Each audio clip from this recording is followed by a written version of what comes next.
In 2001, the wrestling world was stunned when the Monday Night Wars came to an abrupt end and Vince McMahon purchased World Championship Wrestling. The wrestling wars that began in the 80s were over, and there was only one company left. If there was any good that could come from this monopoly, it was that we'd finally get to see what we'd waited for all these years. WWF versus WCW. It should have been the biggest wrestling storyline ever in the business. I can't miss promotion that would have kept business strong for years to come. All those what ifs would finally be answered. All those dream matches would finally happen. No, they wouldn't. Instead of being remembered for years as one of the greatest events in wrestling, the WCW Invasion is remembered for being one of the greatest wasted opportunities of all time. Today we sit with our guest booker, Jim Cornette, one of the most respected minds in professional wrestling. We will go over what went wrong with the angle in the first place, and then we'll rewrite history and have Jim rebook the Invasion angle. Will it be better than what actually happened? How could it not be? Let's find out now as we present guest booker with Jim Cornette, rebooking the WCW Invasion.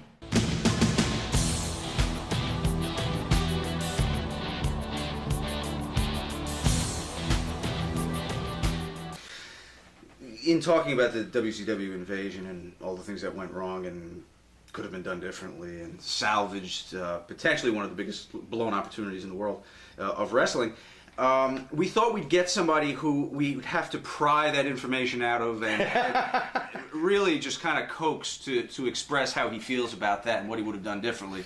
So we called this guy, and he reluctantly agreed to come up here, hoping that he'd have some kind of opinion on booking. I don't really.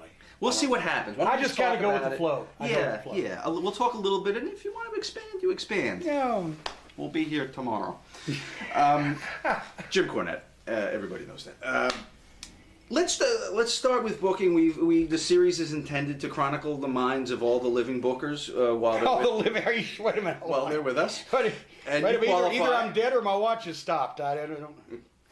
So I want to get inside your head a little bit with booking philosophy. When do you think you became a seasoned booker? What had to happen? What did you have to live through? What did you have to do? I became a seasoned booker next month. You never become a seasoned booker. You become an experienced booker, but there's always I always tell people that in the transition, which we'll talk about, from wrestling booking to wrestling writing means it's overproduced, overscripted, overcontrolled, micromanaged, homogenized, sanitized, pasteurized, the little cellophane wrapper on the toilet seat at the Super 8, it's sanitized for your protection. With wrestling booking, basically somebody has to have an eye for talent and a knowledge of what the matches are supposed to look like and maybe what the fans might want to see, and you take some interesting, unique, and charismatic personalities. You bring them into your territory. You put them in a position where you can expose them to the public and get them over where the people are interested in them, whether they are predisposed to like them or to hate them. And then you manipulate them into a personal situation or a quest for a championship where they're going to fight each other and you sell tickets to it. That's harder than writing. You put a chimpanzee in front of a typewriter and give him an infinite amount of time and paper, and sooner or later he's got a Pulitzer Prize winner. But a chimpanzee cannot book because you have to deal with personalities. And that's what's been lost in the transition to wrestling writing, is now everything sounds the same and everybody talks the same. And I always say, Stephanie McMahon, I never had a crossword with her. She's a nice girl, but she was the boss's daughter. And her main qualification for booking is that she's the boss's daughter. She couldn't book Lassie in a pet shop. But people think you got a degree in creative writing and you have written television that entitles you to be able to write wrestling. Well, you can write wrestling, but you can't book wrestling.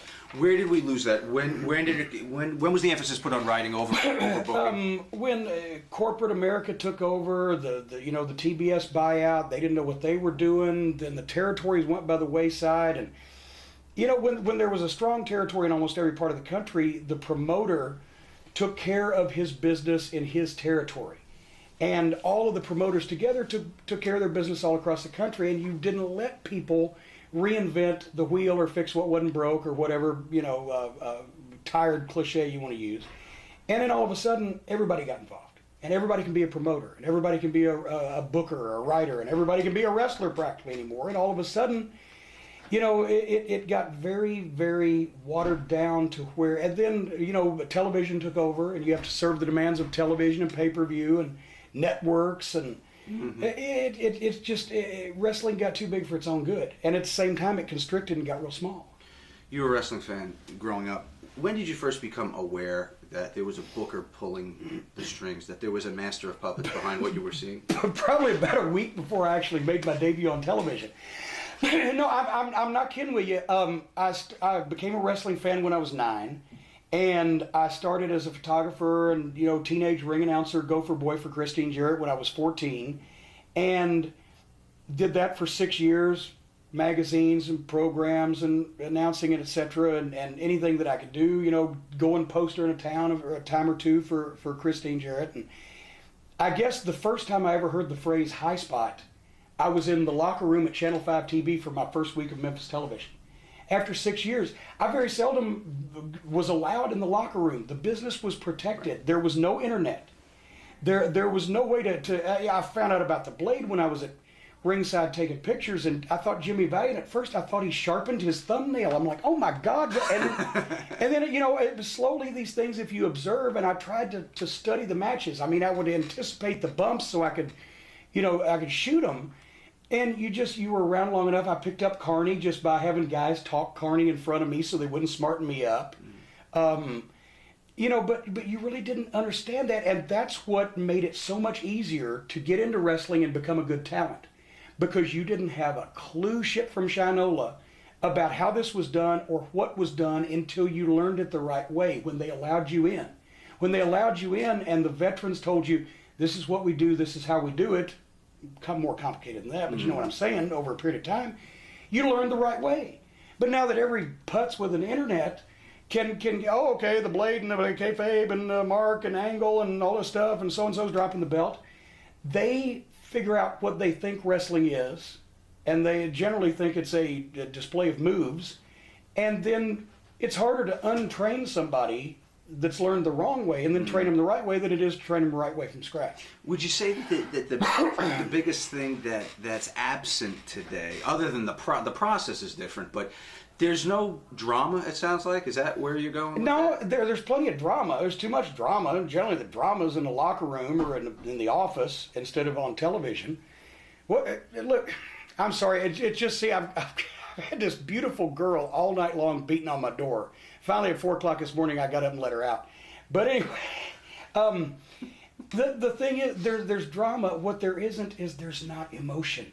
Mm-hmm. The people, when believability and credibility was lost in professional wrestling in order to open it up to become mainstream entertainment, in my opinion, the emotion that it could engender from the fans was lost, because I've had over 100 people in my career go to jail willingly by taking a swing at me or connecting in front of a cop. Right. Just to get... say what you want. People you say, nobody ever believed wrestling was real. If you will go to jail just to take a swing at the bad guy wrestling manager or punch him out or whatever, if you will go to jail, knowing you're going to jail, you're doing it in front of a cop. I don't care. You believed something. They believed I was a prick, in some fashion. So that kind of emotion, the heat that the heels had, and conversely, the admiration, adulation, love that the baby faces had, because they were the ones that were trying to vanquish those evil heels. That emotion is gone. People are not going to make that kind of emotional investment in what they know to be a choreographed performance. Right. So that's, the ticket prices are bigger and the dolls are in Walmart, but you don't have heat and you don't have 10,000 people in the Mid-South Coliseum every Monday night or Charlotte Coliseum or whatever, repeatedly over and over until Dusty finally wins, the Rock and Roll finally wins, Jerry Lawler finally wins. You could run the same match in a town 13 weeks in a row until a babyface won. Now it's, okay, we saw that one, we'll wait until they do something different. Yeah. Okay, so who are some of the bookers that influenced you? Well, like I said, I grew up in the Memphis territory, and Jerry Jarrett was the promoter after Nick Goulas. Really, when I got involved in the business, Jerry was the promoter, and you always thought the promoter, made the matches. I didn't realize until I'd gotten, involved a little bit more, that there was somebody else. I mean, Jerry a lot of times was his own booker, and he was fabulous. He set the tone. Just like Bill Watts always employed a booker, but by the same token, it was his style of wrestling, what he thought that should be presented to the fans in his area. They're going to like this. We're going to educate them to buy this. This is the style we present. But Bill Dundee would book. Jerry Lawler would book Memphis. They'd trade back and forth. Jerry Jarrett would step in if he wanted to. The first time I really had a clue there was a booker was Robert Fuller was booking. And the Fullers owned the Knoxville territory, but he'd come over to Memphis, and he was the booker. And he brought over Professor Tanaka, Mr. Fuji, Gorgeous George Jr., Mongolian Stomper. Because, the booker would bring his own crew in of guys he liked to use. And business was not doing too well. And one week, all those guys were on the card, and the next week, none of those guys were on the card. And that's when I kind of figured, I think, okay, I'm starting to get a hold of that. But when I got into business and learned what was going on, obviously Jerry Jarrett, impressed me quite a bit. Just the way that he was able to be successful that early for that long in a territory with cities that small. Bill Dundee was a great finish man. He was a booker, but once again, he didn't write, he manipulated. He put guys together that he knew could draw money, and then he gave them finishes that would lead to returns that would sell tickets. Then, of course, we went to Louisiana, Bill Watts. Even though Dundee was his booker at the time, Watts was, to me, it was a genius. And then he told me he learned from Eddie Graham, and it's like, what was that old Western where, well, I'm fast, but so-and-so is faster, and so-and-so is faster than him. There's always somebody better. So he learned from Eddie Graham, and Eddie Graham also taught Dusty Rhodes. And everybody that's talked about Eddie Graham would say, and I never got to work for him, but they would say, the epitome of what a booker was. He had the finishes and the mind, and he could see it coming. And I think Kevin Sullivan, speaks highly because he learned from Eddie Graham. So, those guys, they were successful. They were successful in more than one area. That's how you measure success, is when somebody has been successful either in more than one thing in wrestling or in more than one place in wrestling, to me. Gotcha. We're going to deal with WCW. I'd like to deal with WCW. So take us back to Crockett's days, and take us backstage, behind the scenes, and tell us what that was like. How did that operation run? Was everything coming from Jim Crockett? How much freedom did Dusty and whoever was booking it, the Ole, whoever had it? Well, actually, when I worked for Crockett, the only booker he ever had was Dusty. Oh, really? Because Dusty started, Starrcade was Dusty's concept. I think Dory Funk Jr. was booking at the time of the first Starrcade in '83, but it was Dusty's concept. When it got over so well, Dusty was booking in Florida at the time, but then I think Crockett brought him up maybe end of '84, somewhere around there, and he booked until Crockett sold to TBS. And with Dusty, once again, he was a big picture guy, and J.J. Dillon was his assistant, and J.J. was a detail guy. J.J. had handwriting for one thing that the boys could actually read. Dusty would he'd put the lineup up, it'd be people's initials, J.C. and D.C. versus F.U. and, M.O.U.S.E. But Dusty would obviously, he would lay out the television, and he would basically give it to JJ to fill in, and then he would lay it out for the talent. Basic. But see, once again, Dusty did not micromanage because he booked talent that he knew could draw money and sell tickets. So he wouldn't sit down with you and for 20 minutes drill into your head, you got to say this and this and this and this and this. He would say, okay, last time at the Charlotte Coliseum, it was no disqualification, and Cornette, you rolled in, you whacked Ricky Morton with the rackets. This time they've asked for a cage. So go out there and talk about it. This time, Charlotte Coliseum, June the 24th, cage, midnight rock and roll is for the title, sell me some tickets. And if I went out there and did a great promo and sold him some tickets, and he left me alone. If I went out there and did a shitty promo and nobody came, then he didn't bother me. He just scratched my name off the fucking sheet. He came up with finishes that he thought would draw for returns. He came up with matchups he thought people wanted to see, and that was the epitome of wrestling booking. And it's hard, and it's harder, really, than, like I said, than writing. And a lot of people knock Dusty for, well, he bankrupted Crockett. Jim, and as a matter of fact, in my new book, the Midnight Express and Jim Cornette 25th Anniversary Scrapbook, available at jimcornette.com, shameless plugs. There's a lot of color in there, folks. It's really nice. Slick paper, feel that. But besides that, I go into a lot of stories about this, but I feel like the Home Shopping Network now. But it really was where the talent was allowed to be individuals. And, nobody could tell Dick Murdoch how to talk like Dick Murdoch, or Dusty, or Flair, or the Horseman, or, he had talent there working for him. And people blamed Dusty because, Crockett Promotions went broke. I tell a story, it wasn't Dusty that bankrupted Crockett Promotions, it was Crockett's accountant. He had the same office staff that he had when he was running North and South Carolina and Virginia, when he was running all over the country and buying promotions and buying airplanes. And they got in over their head, and they found out one day he was running a successful company, and the next morning he found out he was $2 million in the hole. The whole story is in there. It takes too long to tell. But the move to Dallas didn't. I defend help, Dusty. right? Well, they had a huge office out there because everybody said, if you want to be national, you've got to be in a big media market, right? I was just in Richmond, Virginia last night. I go in the Hampton Inn at 10:45, and the guy behind the counter is 38 years old.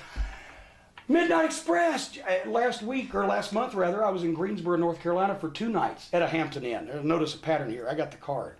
And everybody there, it wasn't, you managed the WWF champion, or you were, you're on Spike TV now. It was Midnight Express, Jim Cornette, because it's the Carolinas, it's Crockett country. Yeah. I mean, the night guy brought a tennis racket for me to sign the next night. I'm posing for pictures with the maids. They still remember it was that strong. I'm not saying I'm over that much. I'm saying anybody that was on Crockett Promotions television was over that much, and still is for the people old enough to have seen it, because wrestling was so it was on fire in the Carolinas. It was ingrained in their DNA. And not only that, though, you had national reach through TBS. I had it up here in New York. So when we started branching out, to Philadelphia, Baltimore, etc., Philly and Baltimore, Chicago were all tremendous towns. There were really NWA strongholds. In a lot of cases, we would beat, in the 80s, the WWF with the Hulk Hogan thing, because some people liked rock and wrestling, and some people liked wrestling. Mm-hmm. Some people like both, and that variety, giving them that opportunity to have both. I remember the first time you guys came up here was that I attended was '84. Was it Night of Champions at the Meadowlands? I don't know if you were the Meadowlands. We were not Steamboat here yet. Flair was the main It was event. a famous show. Yeah, we it were was not. great. We were not here yet. We were soon to be, and we they got it started, and then we came in and went right down the toilet. But let's talk about that divide between yesterday and today, and also maybe a little bit about Crockett and the Northeast. When you're an outspoken guy. You don't. I'm quiet. I like to garden. You don't play the politics very very well. You let people know how you feel. Well, I'm too old to put up with horseshit. At this point. Were you any different 10 years, 15 years ago when you're in? Yes, I was. Really? Because I worked for people who knew what the fuck they were doing. And they didn't drive me crazy. And it wasn't until, everything went to hell and all the territories went away that, either the WCW drove me crazy, WWF drove me crazy twice. Now I'm really actually happy and my blood pressure is down. But, for about 10 years there, from the early 90s to the early 2000s, I was convinced, probably foolishly so, that wrestling could be brought back, that it could be, that our business could be somehow resurrected. Lightning would strike, Eddie Graham would come back to life, people would forget about the internet, and everything would be as it was before. And then I realized, no, it ain't going to happen, and no matter what I do, and no matter how, crazy I get over it, it's not going to help.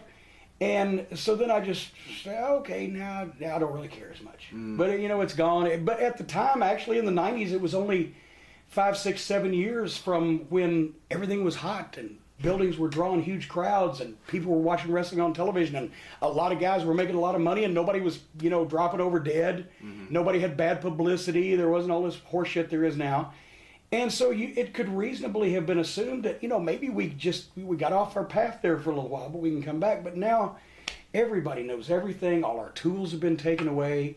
You can have the wrestling show, but wrestling as we knew it and as a mainstream attraction, I don't think is going to be able to come back. You worked with, you were talking about the Crockett's. You were there when Dusty was booking. Dusty would give you the pointers and give you the promo and allow kind of the natural magnetism of each individual character to kind of emanate and sell the tickets. You know, the details were almost secondary because, goddamn, I got to see that person. And you do the work to find out where I can get my hands around his throat. Yeah. Now you're in WWE F. I'm going to say F a lot. Well, I'm going to say F a lot, but I'm going to say WWF a lot too. You could say the fuck word. It flows better instead of WWF, and also, you know, years of habit. Yeah, training, yeah. But okay, so you've got that we were just talking about. Then you're up in WWF, and there's Ric Flair holding a script. How do you operate in an environment like that? Well, actually, I was not there in WWF at the same time as Flair was, but Foley, still take Foley. A good talker. Well, you know, and the thing is, Cactus is so good that there's some guys that are so good that even the script writers will not hand them a script. They'll hand them a script, but they know what they're going to get back is that guy's version of that. But, excuse me, that's Bob Evans sausage gravy talking. But, you know, so many guys now that don't have the experience doing television or that don't have the pull to say, you know, I really don't think I'd say that, but I could say something better. They can't do that. They don't have the pull. So you see this mindless droning of these, you know, like the deer caught in the headlights look, because I'm looking at the camera, but what I'm trying to do is recite what I have memorized from looking at a piece of paper with all the passion and emotion of a Stepford wife while I tell you that I absolutely do not believe what I am saying is true, because somebody else has put the words in your mouth. Yeah. Once again, difference between writing and booking. In booking, I take this really interesting character that people like, and I take this really interesting character who people think is a prick, and I give them a reason to fight, and I sell tickets for it. Mm-hmm. And I let them be themselves, because that's why people were interested in them in the first place. Right. And if a guy can't talk, you get him a manager. Matchmaker versus creator. You know, and you know, if the manager doesn't work, then you get a new guy. I mean, you know, it's not that hard, but now it's. Also, there's the preposterous aspect. When you've got, I mean, you know, we could go all day long with the things that I think that Vince McMahon and his minions have done to wrestling, but whether it be the necrophilia or the transvestite blowjob on Mark Henry or just the preposterosity, to coin a phrase, of any stupid shit.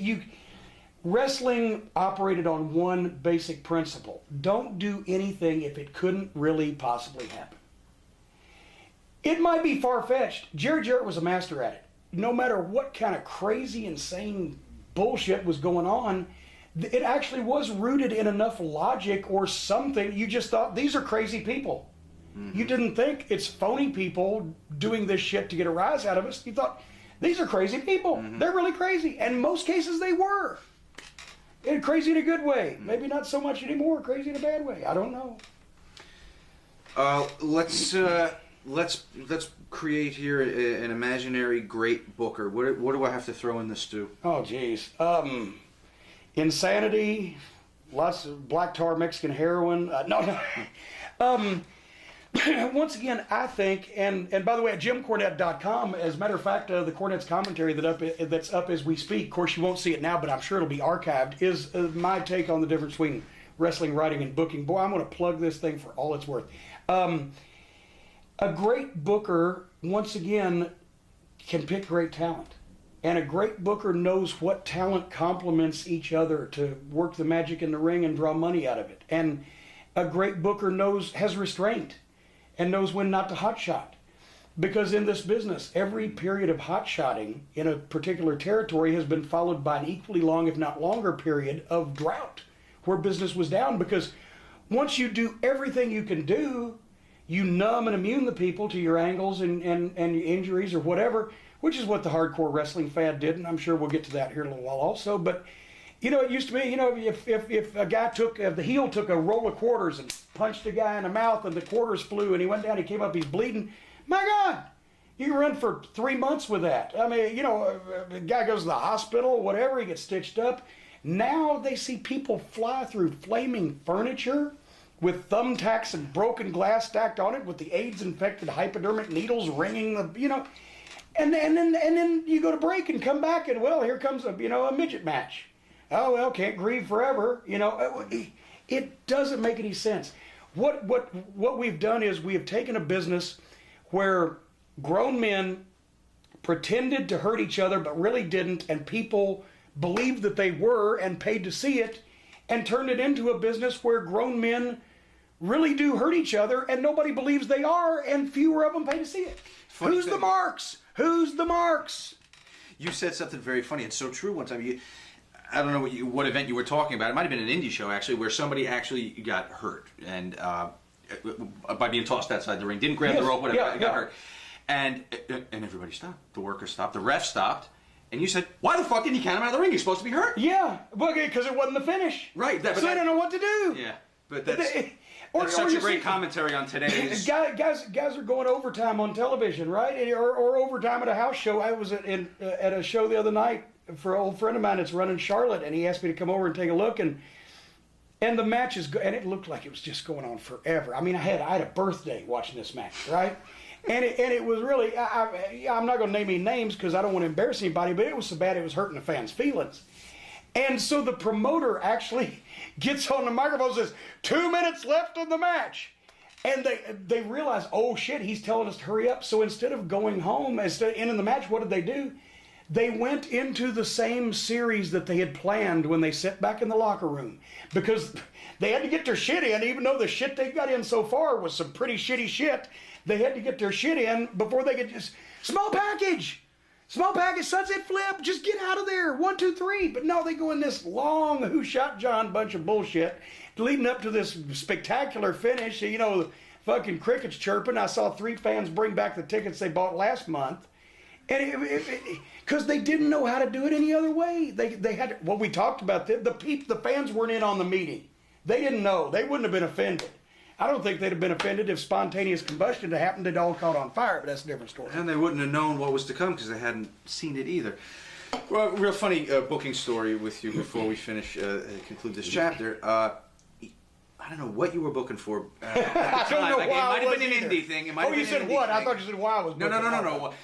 And you had the guys come up with a list in the locker room of all the creative finishes they'd ever seen, and you had them do them all, and then you had a very funny finish. Where was that? Yeah. Oh gosh. Oh my gosh. It was up here. It was up here in the Northeast. Was it one of the Candido shows? And I think it was, and it may have been it may have been my friends Devin Storm and Ace Darling, or it may have, I'm trying to think, it may have been on one of Dennis Corluzzo's shows, but basically, yeah, I remember it was a couple guys that really were pretty good at what they did, and I said, go out there and tear the house down, but do like 6 of the most cliched finishes that when wrestling fans see this happen, they know immediately that's the finish, but kick out at 2, and then small package, boom, 1, 2, 3, and people went, wow, you know, and it worked. I did in Ohio Valley Wrestling one time. We had a King of the Hill match type of thing, where 2 guys start, and the winner of that match, another guy jumps in the ring and he immediately wrestles him. The winner of that, another guy jumps in the ring, he immediately wrestles him, and it continues on. We did a whole television show. The match lasted almost 40 minutes on television, and the finish was Matt Morgan beating Mark Henry with a body slam. Mm-hmm. Because Matt Morgan's a 7-foot giant, and Mark Henry was 450 pounds, and nobody ever body slammed him. So we did a 40-minute match with all these twists and turns, and we had 2 baby faces wrestle each other, the mentor and the student beat the teacher, and then they shook hands, and then the heel comes in and fucks the young baby face, and blah, blah, blah. But we ended up a 40-minute match. The finish was a body slam, and the people threw the babies in the air. Because they understood it, they liked it, and the guys got it over. That was the meaning of developmental territory, let guys develop. So I let them go out there and get themselves over in their individual little segment in that match, and they got the match over that way. And people wanted to see more of it instead of less.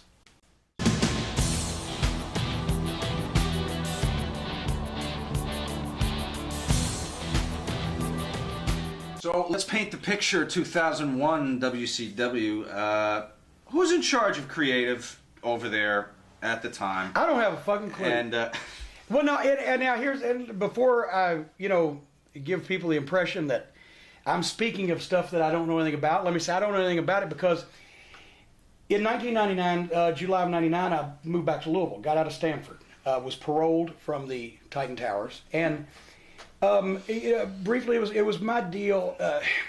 I had been up there. I'd been on creative for a couple of years, and I was glad when I got the job. I was glad when I got rid of it. And I'd worked in the television studio, which I loved doing color with Jim Ross doing play-by-play. I learned so much. I loved announcing with JR. Everybody liked our work inside the office, and the viewers, except for Kevin Dunn, the executive vice asshole. I mean, president of Titan, or WWE, whatever they're calling themselves these days, stay ahead of the law.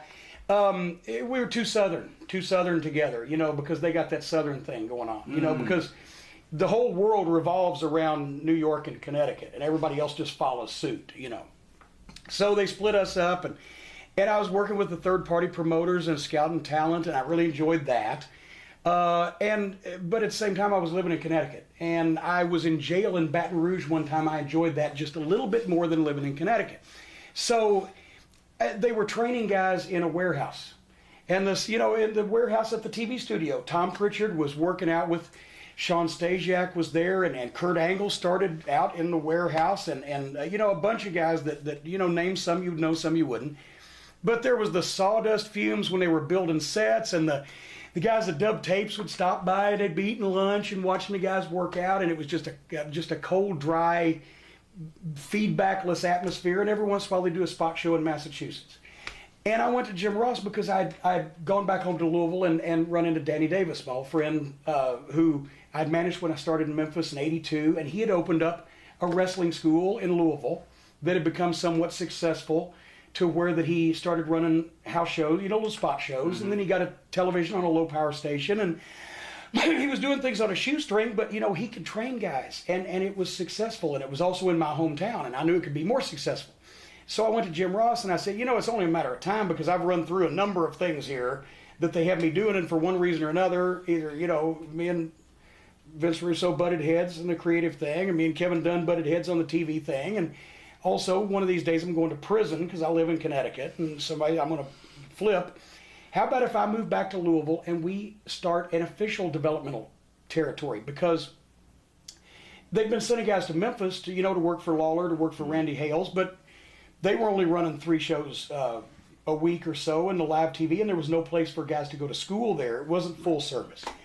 So anyway, I said I would go back to Louisville and work with Danny, and we would contract, because I bought a piece of OVW, quite frankly, because I wanted to promote wrestling in my hometown and live there. And we contracted with the WWE to serve as a developmental program. We would take guys and we would give them experience on live events and on doing television, and also a school where they could actually train.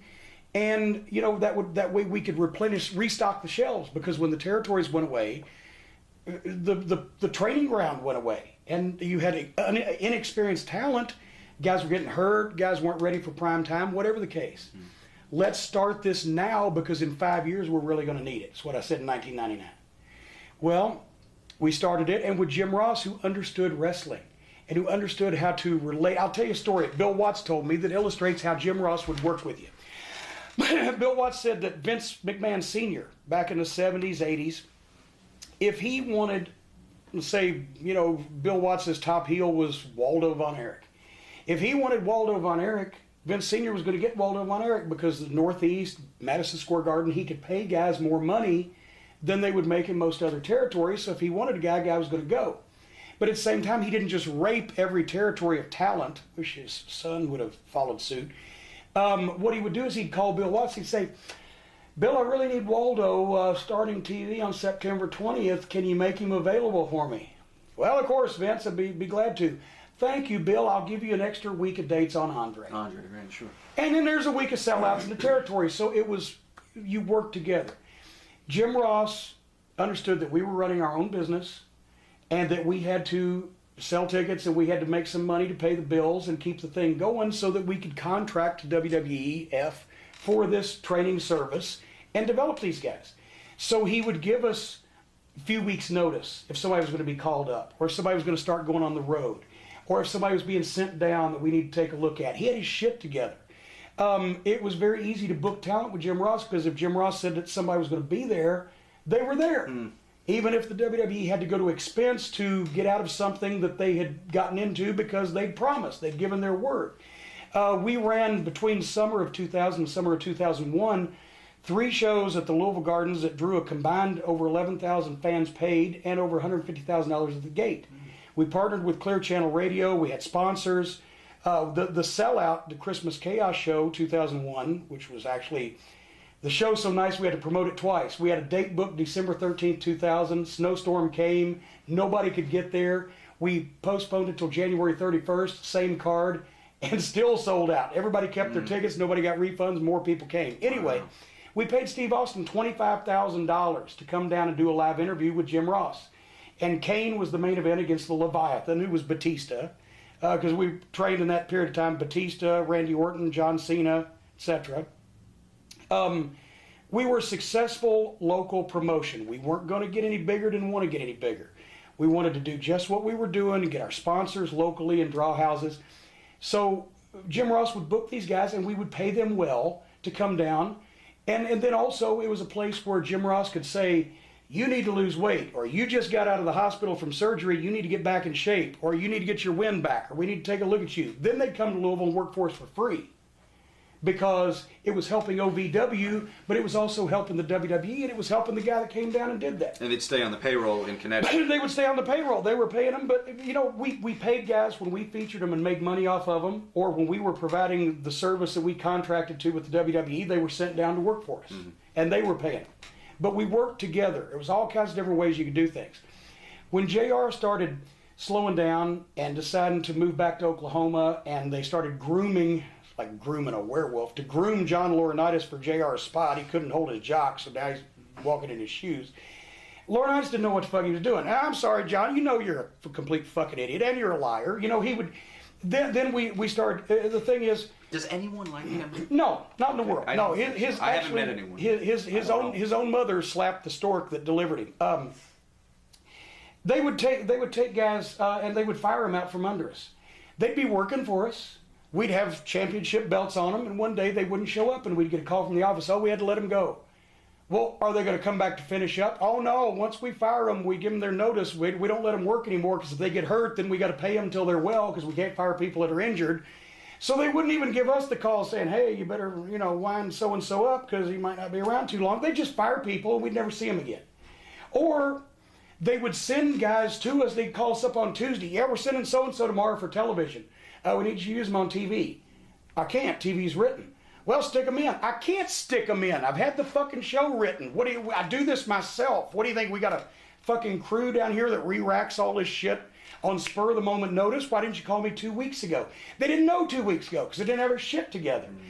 Or one time we were promoting a show at Six Flags Kentucky Kingdom with Randy Orton, who we had on paper from John Laurinaitis, was supposed to be there on that date. And Tommy Dreamer calls us and says, well, he ain't going to be there. He bought a non-refundable vacation for his family. Well, why did he do that? Well, I don't think John ever told him. Then Laurinaitis says, oh no, it was Dreamer. Dreamer didn't tell him. And Dreamer says, no, that's bullshit. Laurinaitis is the one that was supposed to tell him because Laurinaitis is the head of this fucking bowl of fruits and nuts. You didn't know who to believe. You just pretty well knew not to believe John Laurinaitis. And I'll tell you a story. One time, Doug Basham. Here's another guy that they fucked and mind raped and ran out of the business that could have been a great talent. He looked great. His physique was tremendous. He was an old-time worker. He could talk. He was really getting it. He had 7 years experience in the business. I'm using him as my top heel. Danny Davis's nephew. And so he was Danny's first student, and Danny had really taken care. I'm not saying nepotism. I'm saying Danny really took care training him because he was family, and he was good. He was real good. He's my top heel. He's got long hair, and he's cocky, and he's wearing the black leather pants. He's ripped, and he's great, right? He walks in TV one night. He's bald-headed. He looked like a 40-year-old truck driver. I said, well, what the fuck did you do? He said, well, I was at, they had me come to Raw, and Creative wanted to see what I looked like bald. I said, they can't just fucking pretend. So I get on the phone, I call Laurinaitis. Of course, his voicemail is John Laurinaitis. It's Jim Cornette. My top heel just walked into fucking television, looks like a 40-year-old truck driver. Would you please tell this alleged creative team that if they can't fucking pretend or imagine what a guy looks like bald, give me 2 weeks notice, I'll book him in a hair match, I'll shave it, and I'll sell some tickets. Thank you, fuck you, bye, boom. It was constant. It was, they slapped us in the face. They disrespected us. We had trained close to 100 people who made the full-time roster, guys and girls to some extent, either started in OVW, were signed, I mean, we found them and then they signed them after we trained them, or they were signed by WWF and sent down there and we trained them, or they were already in the business but they spent some time getting polished before they went there. No other developmental program that they ever had lasted a year. No other developmental program they ever had did anything but leech off and I'm not, no, I tell a lie. Leech, except for Les Thatcher in Cincinnati. Everybody else leeched off of them, took their money, never made any money of their own, never had a real promotion Pinocchio, and never produced any talent. But yet there we were, and they're going, ding. They used us like a storage closet. They sent us rings we didn't ask for because they wanted us to have WWF rings, including the WWF ropes, which are real ropes. We said, no, somebody's going to get hurt. We use cables because we use the ring in the gym every day. We'll send you extra ropes. So immediately, within 2 weeks, I think it was Mark Henry. Of course, he's so heavy, he hits the ropes, they break, he hurts himself. 3 guys got hurt on the WWF equipment that they had to have because we couldn't just use cables instead of ropes. They were telling us what brand of Snapple to sell in the concession stand. Oh, don't do business with this guy, we're mad at him. Well, I'm not, he wants to give me money. That don't make me mad. Well, don't do business with him. Are you going to give me the money he was? Oh, we can't do that. He asked for more money, they'd squeal like a pig under a gate. So you were just people think, wait a minute, hold on. God damn it, go ahead. People think that the WWE owned OVW or started OVW or purchased OVW or paid all our bills. I figured it out one time. At the time that I figured it out, they accounted for 30% of our annual operating revenue, not counting profit, just annual operating revenue, because we sold merchandise, we had sponsors. We ran 120 live events in the course of 1 year. Not in front of tons of people, some of them, but counting the church gyms and the flea markets, we had our guys out in front of people. We ran the Louisville Gardens, we ran Six Flags Kentucky Kingdom, we ran St. Teresa's Gym in front of 62 people. But we were running the shows. We had a television show that was not bumped, preempted, or fucked with by our full cable coverage broadcast affiliate CW network station in Louisville from May 2000 to May 2008. Saturday night at 11 p.m., never been touched. We were doing 2-hour primetime specials on Saturday night leading up to our Louisville Gardens events or for our anniversary shows. We had a real company and we wanted some respect. Give us notice when you're taking somebody, give us notice when you're sending somebody, and leave us the fuck alone to what kind of equipment we want to use, because obviously we're doing a good job. And John Laurinaitis is a fucking moron, and he couldn't leave well enough alone. And for the last year that I had a relationship with him, like this, I'd call up and yell. He'd call up, Jim, you can't do that. It's a publicly traded company. My response would be, we're not even a privately traded company. We're trying to make some money down here. Leave us fuck alone. I yelled at the guy and called him a stupid son of a bitch because he's fucking with my business. Well, you hurt his feelings. He shouldn't have such soft fucking feelings. He's in the wrestling business. And on it went. Until finally, boom, boom, boom, we agreed not to speak to each other anymore, ever, for the rest of our lives. Now that I got that out of my system, well, I see the question was, hold on, let me tell you. Something about WCW, I don't know. No, the question was, yeah. I wanted to know what the creative was. Well, wait a minute. In developmental, there was a question down here. Was it a hassle being a booker in a developmental territory? No, box of fluffy ducks. So anyway, when I went down to Louisville, I would watch Raw on Monday nights because here's my week. Friday and Saturday were spot shows. Sunday and Monday were my TV writing days, and I wrote everything. I wrote the formats, then I polished the formats, then I wrote the formats down to send to Danny so he could copy them for the talent. I wrote the voiceover copy for our freaking commercials, which I then did the voice. That's why my voice is gone. I was screaming for 6 years straight. I wrote everything. Danny did all the production. I did all the creative. I was the announcer. Danny was the director, producer. He played the music and timed the show and posted it. I would view the videotapes and tell him what to put in. Blah, blah, blah. 2-man team. So Friday and Saturday spot shows, Sunday and Monday writing, Tuesday our church gym practice show in 2001, Wednesday was our TV taping, Thursday was my non-wrestling day. Didn't look at wrestling, didn't talk about wrestling, didn't think about wrestling, so I never saw SmackDown. Additionally, July 2001, I finally, after having it for over a year, decided that I could finally take 3 weeks off after our big garden show to have the fun and excitement of having my hernia fixed. 18 surgical staples right there across my crotch. And so I was pilled up for much of July 2001 and don't really remember. But Bruce Pritchard was there. That was right about the time that they started putting ads in the trade papers and hiring writers. People that had experience in real television, which is what they think they are up there. They refuse to admit they're wrestling. They think they're action adventure, longest running act, like they're fucking Gunsmoke.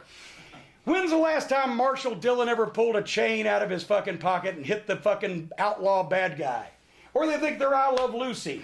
Hey, Vince, you got a lot of splaining to do. They're not real television. They're fucking wrestling. And I would be proud of being wrestling at that level, but they're not, so they think they're TV. So they hire these writers with their college degrees that have written, especially comedy shows. You know, sports entertainment has to be funny. I would teach the guys, funny, don't draw money. Be serious, respect your business. And then they'd go up there and they'd dress like women and slather themselves with oil and put G-strings on and get blowjobs from transvestites. Anyway, so there was people on the creative team. Stephanie was in charge probably about that point. I don't know who the fuck they were. And okay. The writers would come down once a year to view. Here's the thing. Oh, let me tell you something else. While I'm on the subject, the writers would come down like once a year. And they would go to OVW. And that Brian Gerwitz fellow, about this fucking tall, he once had a screaming fight with Paul Heyman, and people were actually betting on the outcome. So you can tell how tough Gerwitz might be. He couldn't whip cream with an outboard motor. They come down and they watch the guys work out, and then they watch the guys do promos. Me and Danny Davis are sitting there. It's Danny the trainer, it's me the booker. They don't ask, is this guy a better babyface? Is he a better heel? What's his strengths? What's his weaknesses? How much experience does he have? Is he coachable? You know, what's his attitude like? They just look at the gimmicks. What kind of funny suit can he fit? And I was telling Danny this afterward. He said, well, I don't really think they know what kind of questions to ask. They had never seen wrestling training before. They had never seen guys working out before. Some of them had never seen wrestling matches before. They just get a job because they have TV experience. So anyway, Matt Morgan, 7-foot giant, 320 pounds, natural, can pass the test, believe it or not. 3.8 grade average in college. Incredible athlete, can talk, cut a promo. They fucked with his head and put him through so many silly fucking things. But finally they let him go. They bring him up once, they make him partners with Big Show, the only human in the world bigger than him. Then they sent him back to developmental. Then they fucked with him down there too. He's my top baby face. They said, switch him heel. I want to see him heel.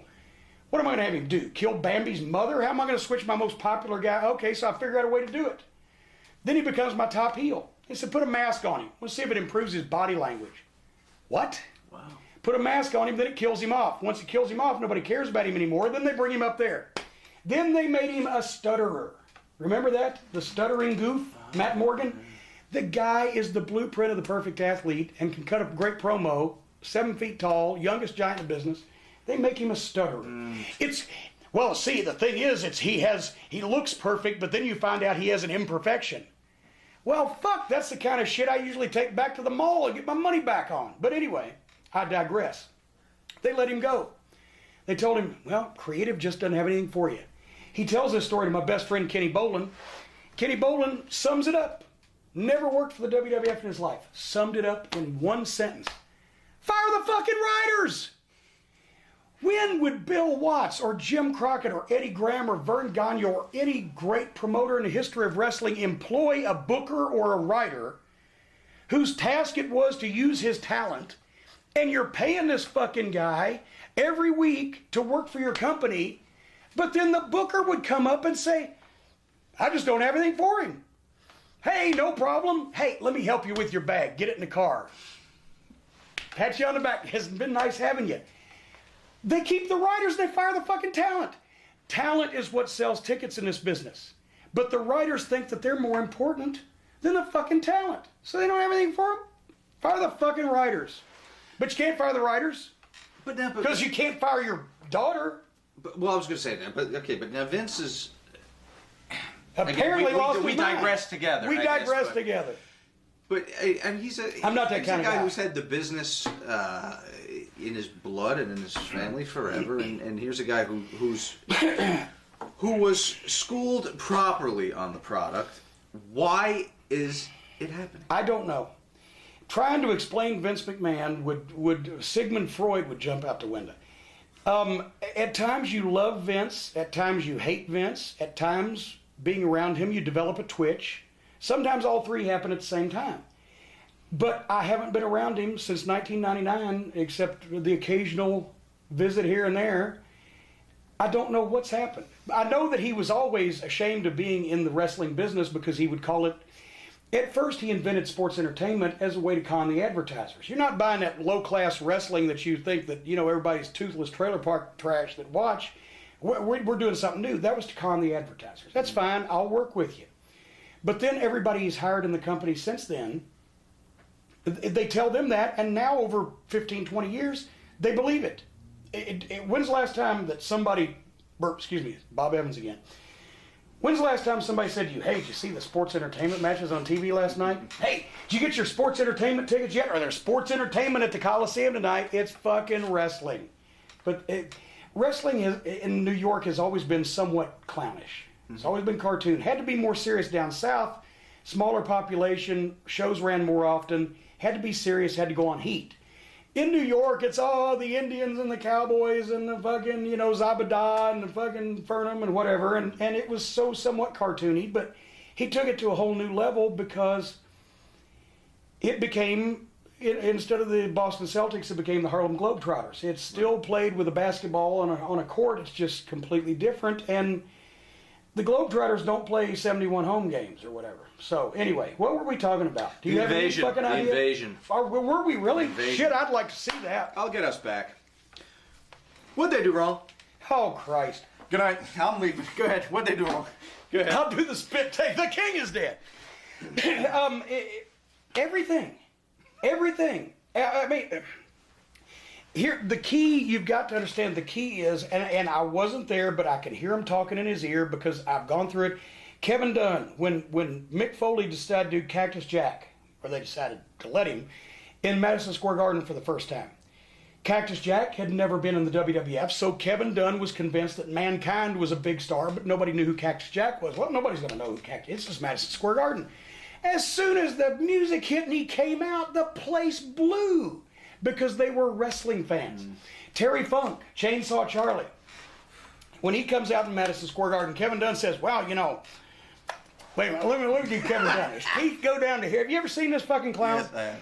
The fucking, he cuts his hair with a pencil sharpener, and he's got the buck teeth down here. He makes $500,000 a year or better these days. He can't have his fucking teeth fixed. And then everybody who has ever worked there in the television crew, or like I was talking to one of their old directors the other day, works for TNA, people who've worked on the crew, he'll get on the headsets, he's in the truck, he's the producer, and he's talking to the crew, or he's eating like chips with the teeth.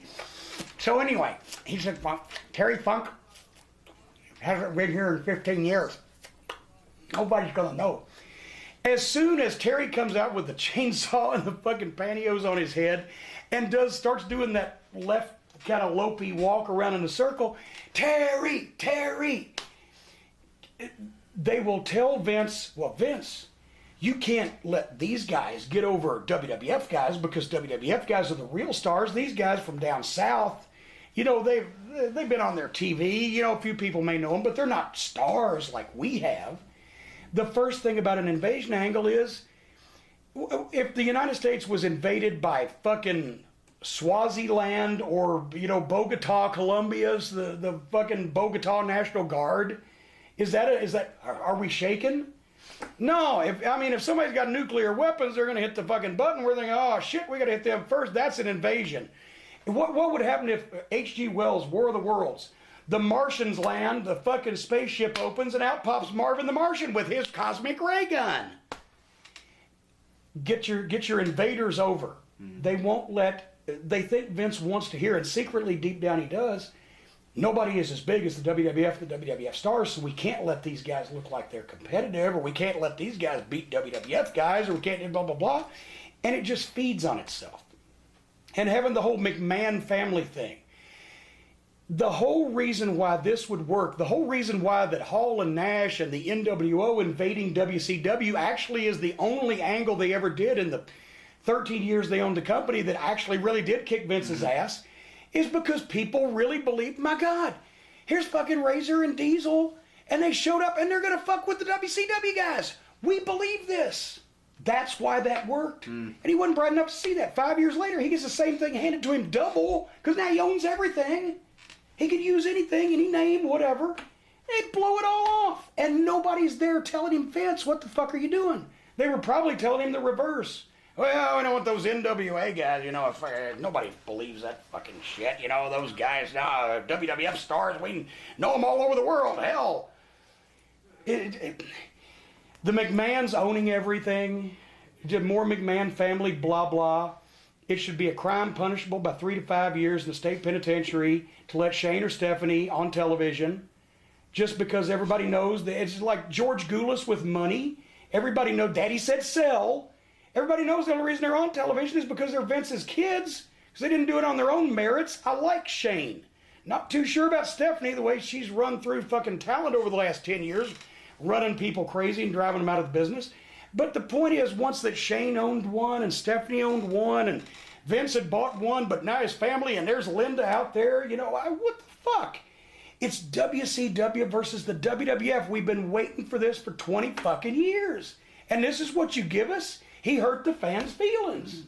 And if you noticed, just like WCW business dropped off at the end of '99 was it, and they lost $60 million in 2000, and then they were done. Done by early 2001. Middle of 2001, WWF business dropped. They made the bonehead mistake of turning Steve Austin heel. Yeah, everybody wants to boo their fucking hero, and they botched that, and business dropped. And what was it, a year and a half before it started percolating back up again? I mean, they were still making money. Nobody's throwing any benefits for them. I'm just saying, Why do you think that the biggest name talent wasn't brought aboard initially? Shouldn't that first surge, when you do that invasion angle, and that first surge, shouldn't you hit hard? Sure. First? Well, it was money. See, WCW was losing more money than everybody realizes, because I'm not going to say all these people because I don't know, but when you had Flair and Goldberg and Sting and Nash, all the top guys, most of them were not being paid by WCW. They were being paid by Turner Broadcasting. When WCW was sold, folded up, caught on fire, turned blue, dropped dead, whatever, it didn't matter to them. Turner Broadcasting still had to pay these people. So if Goldberg is going to make $500,000 or what, I'm sorry if I'm shorting you, Goldberg, but whatever, large amount of money, to sit at home and do nothing for a year and a half, why is he even going to take the same amount of money to go on the road and get beat up every weekend? He's not.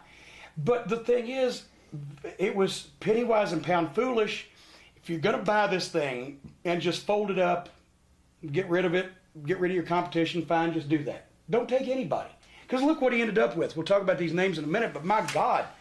These guys, they were on 90-day outs. Every 90 days he could say, go away, don't do this anymore. Didn't have to pay anybody anything. It was $75,000 a year, maybe $50,000 a year minimums. So he just, went to the dollar store and bought him a bunch of wrestlers. Most of them he didn't even want. He just figured, well, I bought their company, put them out of business. I don't want all these guys to be unemployed. These other guys making all this money, they can afford to be. If he wanted to do the biggest angle of all time, or if his creative team wanted to do the biggest angle of all time, they should have said, okay, we bought WCW for what? Somebody said $2 million, somebody said $4 million. I didn't write the check, don't know for sure, but ridiculous fire sale price. We just spent $30 million on a fucking restaurant in Times Square, for fuck's sake. We spent $20 million trying to sell people bodybuilding pay-per-views. We got 3 gay guys down at the Castro in San Francisco and a couple of fucking steroid manufacturers to watch a bodybuilding pay-per-view. We spent all this money on all these, the XFL, need I say more. They won't spend $5 million to buy the fucking top talent and do the biggest angle of all time, give them an easy schedule, work with them a little bit. Please. Anyway. What do you think about the decision smashing the companies together instead of trying to operate 2 separate companies? Well, with what they got, they had to smash it together. But of course, that wasn't going to work, and they should have known from the beginning. But there was nothing to sell, really. Well, you got the final Nitro, which is March 26th. Okay. The date that will live in infamy. In scrutiny, because they wait until May. In scrutiny, I spent a week there one time in scrutiny. It's really nice. Yeah. You got to go on the off season though. Yeah. May 28th is when they start the Invasion angle. That's 2 months. Well, yeah, because they hadn't figured out what the fuck they were going to do. That's what it was. Yet. I guess. Yeah, They needed 2 they months didn't know. to plan it. Yeah, and they needed 2 months to plan that. I could have planned that on a good shit after a dinner at Taco Bell. But not only that, you've known for how long that you're going to buy the company. Shouldn't you start to? I don't really know that they knew all that long they were going to buy the company. They just kind of ended up with it. But still, fuck, you sent me this shit on Monday, it's Friday, and I've got something better than they had. It's not that fucking hard. It's not rocket surgery or brain science. The first WCW match presented to the WWE audience was Buff Bagwell and versus Booker T. Scott Hudson and Arn Anderson doing the announcing. What's going on? What's going on here? No fucking clue. I mean, had those guys ever worked together before? Did it mean anything? The announce team had never worked together before. The two guys had never worked together before. I'm not knocking their ability, but it meant nothing that it was not. It wasn't Ric Flair versus Sting on the last Nitro. At least they had the farewell match or whatever the fuck. But I mean, there wasn't an invasion. Plus, by the way, here's a WCW match. They all work for us now. We own them. We can tell them what to do, and now we're going to have them here. They're trained monkeys, and we're going to pull the strings. How threatening was that to the life in WWF as we know it? How would you have handled the ECW? Oh, God. Let me say this real. And by the way, I saw the ECW roster as of the time that they went out of business, and I can certainly understand why. I don't even know who some of them fucking people were. But no, ECW. Look, ECW had a lot of my friends work there and had a lot of great talent go through there. And ECW at that time was a shell of its former self, which, as big as it ever got, it was seen by 1/10 of as many people in this country and a minute fraction around the world as WWF and WCW. And having an ECW invasion to me would only muddy the water. They went out of business, cherry pick your key talent, give them jobs, give them positions, one or the other. But to put ECW in there, if they hadn't have prolonged the agony of that, I knew when ECW started, I was in Knoxville, running Smoky Mountain. And I would hear what was going on, and Brian Hildebrand, Mark Curtis, a dear friend, had friends would send tapes and etc. We watch, and I said, they're beating the fuck out of each other for real. They're falling off the fucking roof. They're wrapping each other up in barbed wire. What the fuck are they doing up there? I knew it was not going to be good for the business, for the professional wrestling industry. I had no idea how right I was in that even though ECW presented Chris Benoit and Eddie Guerrero, it's always forever known, get the tables, chairs, ladders, fucking fire extinguishers, lights out, crucifixions, barbed wire, broken glass, the Rottens. Boy, they sure were too. This hardcore bullshit where suddenly, I like the business, as Dutch Mantell always says in his greatest line, I like the business a lot better when the marks were out front in the seats. All of a sudden, guys are beating the fuck out of each other for real in front of a bunch of people who know that everything they're doing is choreographed, and they're cheering it because they're really hurting each other. What kind of fucking psychology is that? And they're doing it for practically no money. And they're also doing it just for the sake of being on television so the people chant ECW. Why do the wrestlers in the ring want the people to chant the name of the promotion? It used to be, go Ricky, go. Go. Now it's ECW. Oh, great. I just fractured my fucking sacroiliac, broke my fucking leg, and shoved a fucking wooden spike up my taint. And they're not chanting Jim, they're chanting ECW. Great. It's fucking stupid. It hurt the fucking guys, it hurt the fucking business, it immuned and numbed the fans. You can't do an angle anymore, an injury angle, because they've seen these guys do everything but fucking be run through a razor blade factory. It hurt the business, it hurt our tools, the ability we had to get heat and draw. It numbed people to everything. It was fucking rotten. closed ECW down, taking the 4 guys that I wanted to take, and hope that everybody forgot about it, and maybe we could go back to some semblance of sanity where guys didn't have to kill themselves and cripple themselves and shorten their careers in front of people who knew that they were cooperating with each other to do it. Mm-hmm. And when you watch these really hardcore matches, you know, The Wrestler, right? I saw a bootleg DVD because I couldn't go to the movies in Louisville because many people know who I am there. I've been on TV there for 25 fucking years. And I was embarrassed because now people look at you like, oh, you're in that wrestling, but they take staple guns and staple dollar bills to each other's heads and cut each other with razor blades? What kind of fucking morons might they be?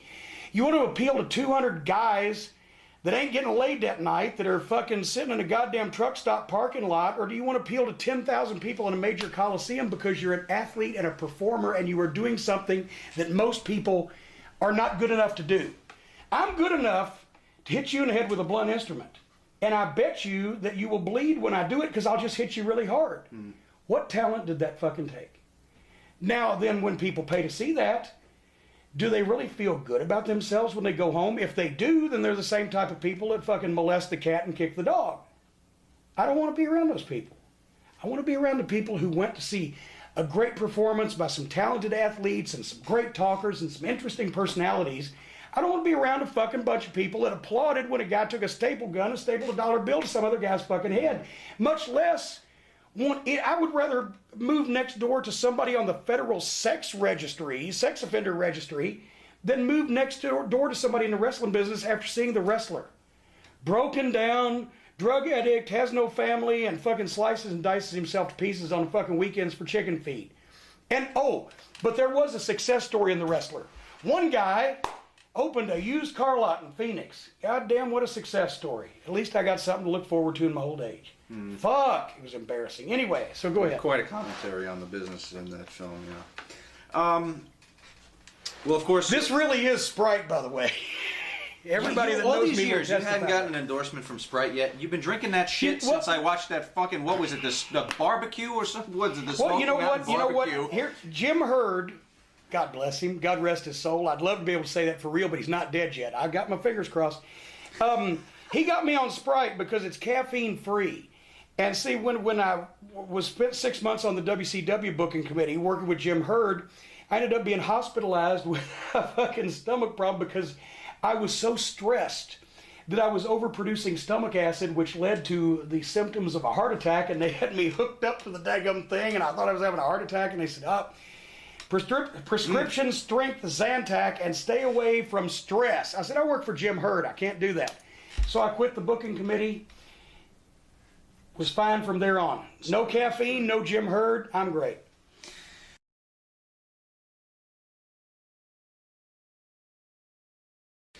I can't whip anybody anymore. I'm broke down and crippled, but I figure he's got to be fucking 90 now. The list I mean, he's so old. When he was in school, he didn't have history, you know, so... How long is that list, your ass-kicking list? It's a long list. No, I've shortened it up to old people, paraplegics, and midgets these days because I'm getting older and I've had too many injuries. Have you taken anyone off the list? Has anyone graduated to maybe just general disdain instead of an ass whip? I still hate a lot of people. I just don't want to fight them anymore. Okay.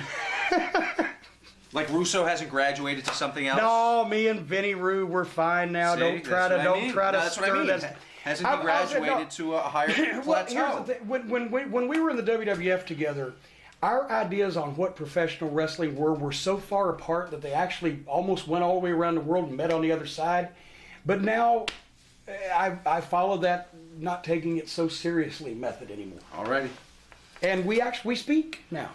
Let's take that. Not about wrestling. We haven't gone that far, but yeah.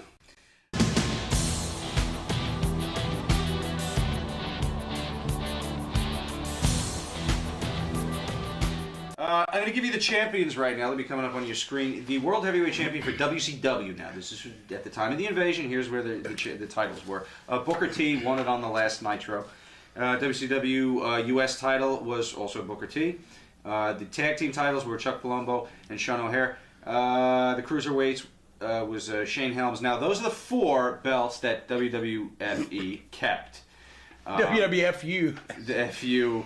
TV title was Duggan. That went by the wayside. Kidman and Mysterio were the cruiserweight tags. That went by the wayside. And Meng was the hardcore champion. That went by the wayside. 1, 2, 3, 4, 5. What is that? 7 championships. Yes, yeah. In a company losing, so they were losing less than $10 million per championship per year, basically.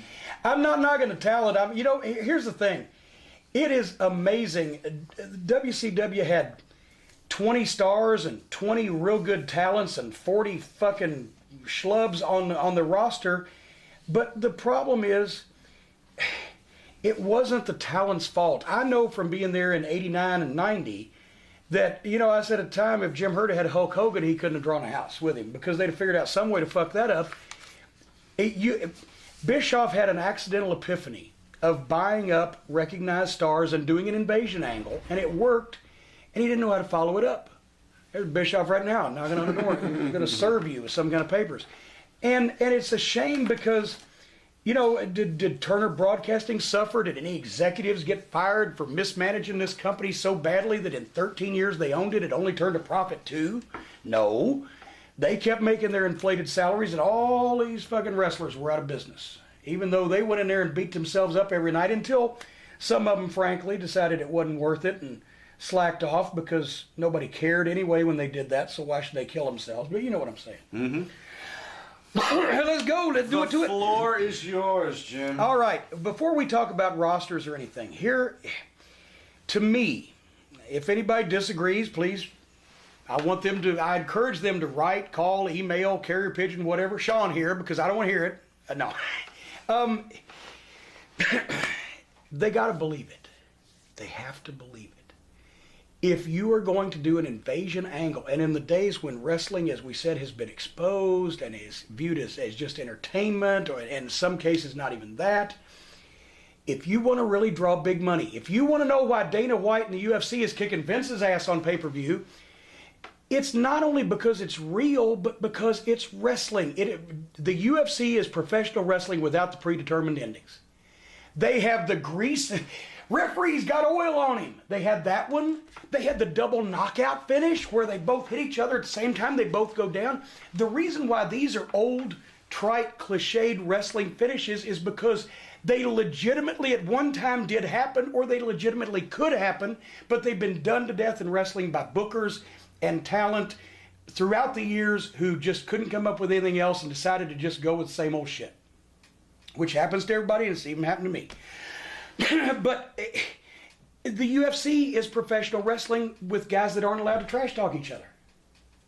And the crowds for the UFC, when the underdog's making a comeback, they sound like the old 70s wrestling crowds. Are you old enough to remember that? Yes. Were you just yes. a gleam in your father's eye or a stain in your mother's panties when that, but so UFC and Dana White are kicking Vince's ass on pay-per-view because people want to see a fight between two people that they think are tough and that they are kind of interested in, either in liking or disliking.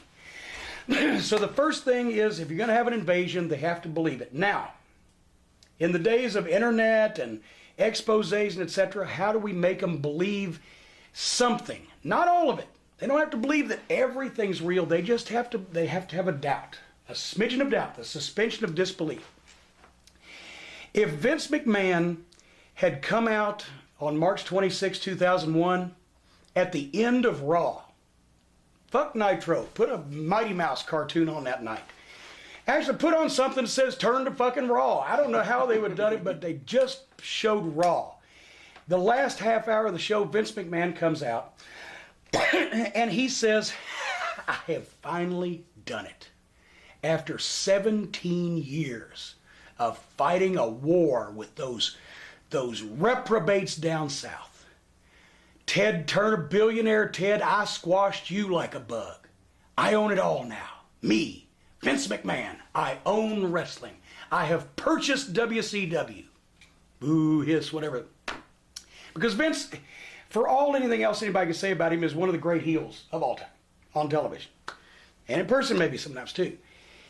I own wrestling. I squashed billionaire Ted. I've purchased WCW. I've purchased their assets, purchased their name, their intellectual property, and I've purchased their wrestlers. And now that I've gotten rid of you out of my hair, billionaire Ted, now that the WWF stands dominant as the greatest wrestling company on the face of the planet, everybody's got to be wondering what's going to happen to your favorite wrestlers. And I know that some of you WCW fans down south there, because he condescending, he might well go ahead and come out with it. He hates Southern people, looks down at them. So let's go ahead and come out and say it. You're probably wondering what's going to happen to those wrestlers that you like, the wrestlers, and some of the WCW wrestlers. They're probably wondering, well, what's in my future? Well, the simple answer is, you don't have any futures, because I own you. I own you lock, stock, and barrel, and by the time because I know all of you WCW wrestlers, night in and night out, you were out there on the road. You were appearing in those VFW halls, those bingo halls, and those parking lots, county fairs, and you were trying to put me out of business. I hold you just as responsible as I do billionaire Ted for trying to put the WWF out of business when we tried to bring entertainment to the families of the masses around the world. So, since I hold you just as responsible as I do billionaire Ted, WCW wrestlers, I'm going to make sure you pay for that first. I own you for a year. I bought this company. I bought everybody's contracts for 1 year. And in that year, you got your choice. You can go home. You can go home. You don't have to work for me. You don't have to put up with me. You breach your contracts. If you do, you don't get paid. And what's more than that, since I basically own wrestling, you'll never work again. Or you can stick around for the next year and you can get paid on those fat, inflated contracts that those morons down in WCW signed you to. No, you're not worth it. But for that money, I promise you, you're going to roll over and play dead for everybody on my roster. We will beat you like a dusty rug at spring cleaning. We will make sure that by the time that year is up, that nothing is left of your careers, that the fans would rather see Mickey Mouse than see any of you. They won't pay a dime to see you. That's going to be my revenge. That's how I'm going to get even. I've destroyed billionaire Ted. I've purchased WCW. And now I'm going to take his entire roster down with me. Blah, blah, blah, right? All of a sudden he's interrupted. Mr. McMahon, I'm so glad to hear you say that. It's Eric Bischoff walking out the entranceway. Mr. McMahon, because once again, Eric Bischoff, and that's the great thing about wrestling. When people are really pricks, you can just make them heels and they make money with it. Eric Bischoff comes out and he says, Mr. McMahon, I'm glad that you have realized what's been going on. And I'm glad that things have come to this. I'm glad that I don't have to work for that no good Turner Broadcasting anymore. And I'm so glad that you've realized that it was the wrestlers' fault all along. I tried to run a good, wholesome, honest company, but it was those wrestlers, by the whiny wrestlers, always in it for themselves. I'm glad to see blames being put in the proper place. I just want to let you know, Mr. McMahon, that I almost had you there once, but you got me, Vince, if I may. You got me, Vince, and I'll tell you, if there's anything I can do to help make this transition a little smoother, don't hesitate to call on me, Eric Bischoff. You can just call me Easy E. And by the way, I just like to say that if you have any spots in middle management in the WWF for someone with some experience, well, I'm certainly open to discussing those. I'm just on your time, Mr. McMahon, on your time. Vince looks at him whether he don't know whether to wind his ass or scratch his watch, and he's starting to think about this when all of a sudden there's a big commotion. Up about halfway in one of the breezeways into the arena, and all of a sudden the fans are screaming. Here comes, everybody knows who this is, Ric Flair, down the steps, through the people, with the WCW wrestlers. Not all of you can't have 30 guys come to, but names. I mean the people that people know. And Flair is hotter than a $2 pistol, and you can see it on his face, and he comes right down to ringside, and he goes to the announcer's desk, and he grabs a microphone, and they're taking over the area. And Vince said, no, let him speak. Because they're starting to go to break or cut to black or whatever, security coming, no, let him speak. Let's see what he's got to say for himself before he walks the freaking plank. And Flair says, Vince, and Bischoff, by the way, you and me, Bischoff. Oh, I know one of these days it's going to happen. which it did, by the way. Vince, you think you got us, don't you? Well, let me tell you something. I haven't spent 25 years in this business, this profession of mine. I haven't spilled my blood and my sweat and my tears to go out there and be the 60-minute man to entertain these people every night of my life. I had more shower time than Hogan had wrestling time. Shoot with it. And I haven't done all that just for it to come to an end like this. Yeah, you bought us. You bought our contracts, but you didn't buy our self-respect. You didn't buy our souls. And there's some guys right here that aren't just going to roll over and play dead. Now, you've got the contract. You've got the contracts. You can tell us where to go. You can tell us what time to be there. And you can tell us whether our hand goes up or our shoulders go down. That's legal. But what you can't tell us is how easy it is to get us there. You can't tell us every move to make, every foot to put in front of the other. You know, this is wrestling. What we do is not ballet. And if you want to put us in there with some of your superstars, as you call them, well, we may go down, but things may happen before we do. You know, it's a contact sport. People's eyes get busted open. People's teeth get knocked out. Sometimes a shoulder gets torn or a knee gets clipped. Sometimes people get hurt real bad.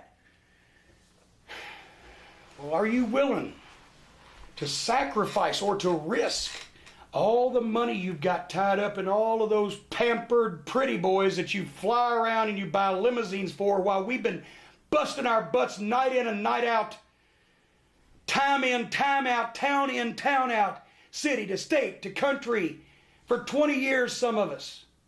Are you willing to risk all that money you got tied up in your coddled little pretty boys on the thought that maybe, just maybe, it might not be as easy to get to that 3 count as you think? What are you going to do, sue us? You going to take us to court because we beat somebody up in a professional wrestling match? Just a question, Vince. Just a question. Because you bought our contracts, but you didn't buy our souls, and we're still men. Just then, boom, comes the dynamite. No music on this, because music is, we're telling the people.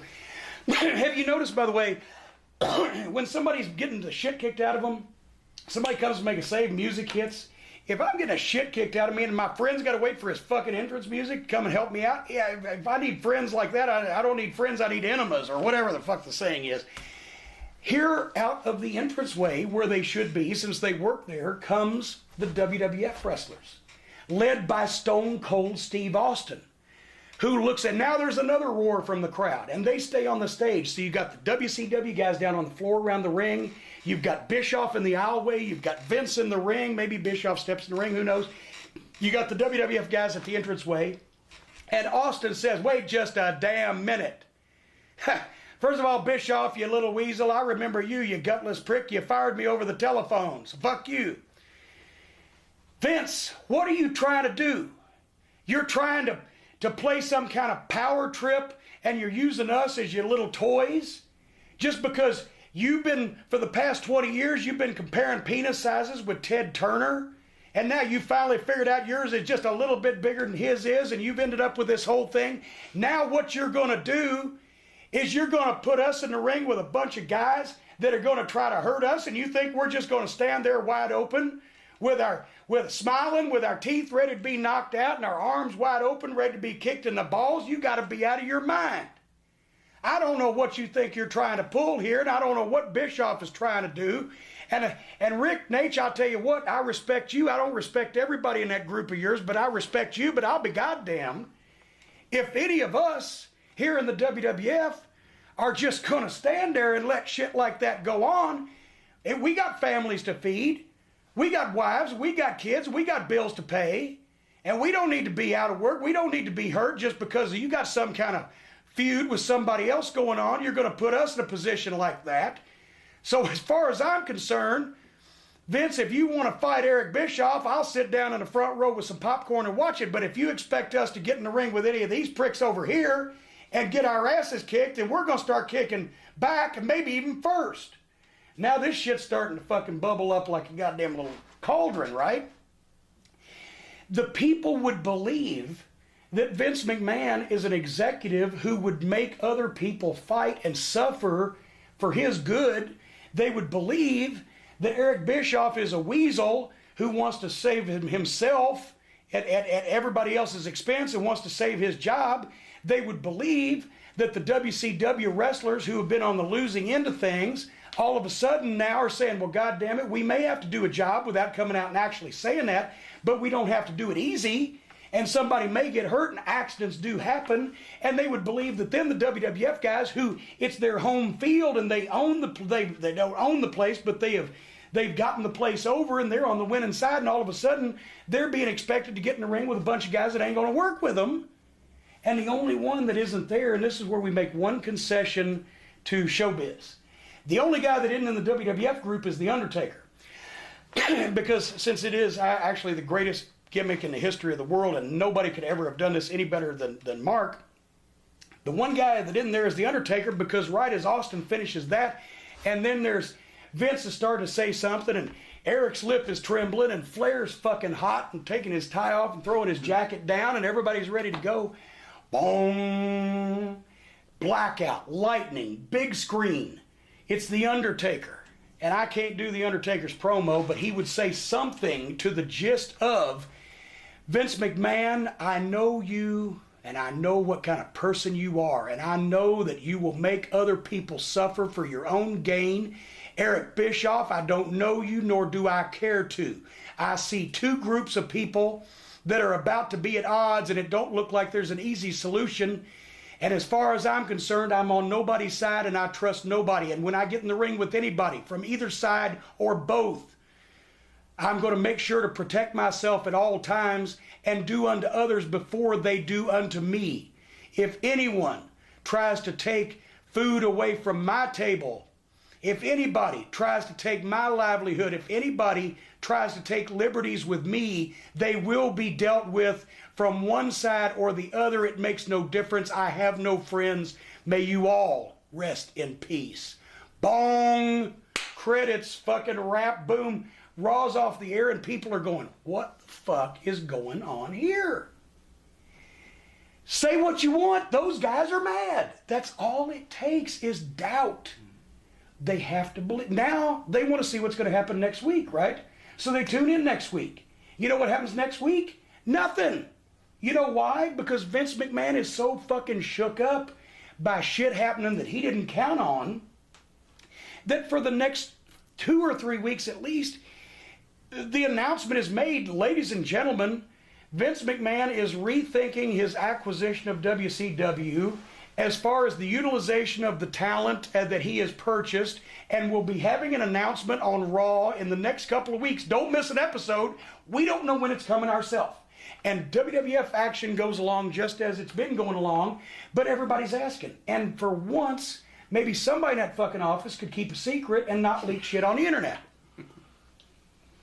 Because then finally, by the end of the month, the announcement is made on Monday Night Raw. Vince comes out and says, ladies, and I'm not going to go word for word of all these promos will be here fucking Friday or Christmas, but the gist becomes that it is probably not in the best interest of the wrestling profession at this point to integrate the two rosters, and therefore we have decided, since Vince has to pay all these motherfuckers now, whether they, as long as they don't breach their contracts, as long as they don't no-show or refuse to do a job or be convicted of a crime of moral turpitude or whatever, fuck, he's got to pay everybody.